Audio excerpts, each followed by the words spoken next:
శ్రీమాత్రే నమః. మనం ప్రతిరోజు శుభోదయం కార్యక్రమంలో దశ అంతర్దశల ఫలితాల గురించి తెలుసుకుంటున్నాం. శుక్ర మహాదశలో కేతువాంతరం.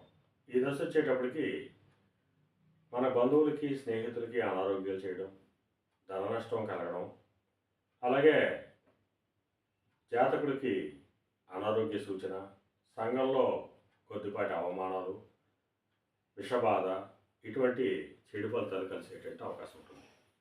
అయితే ఈ శుక్ర మహాదశ మొత్తం దశ అంతర్దశల ఫలితాలన్నీ కూడా మన మిత్రులందరికీ తెలియజేయడం జరిగింది.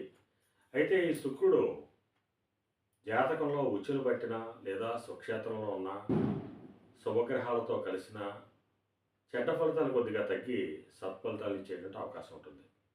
ఈ శుక్ర మహాదశ 20 సంవత్సరాలు యోగించడానికి వజ్రాన్ని ధరించినట్టయితే శుక్రదశ యోగిస్తుందని చెప్పి శాస్త్రంలో తెలియజేయడం జరుగుతుంది.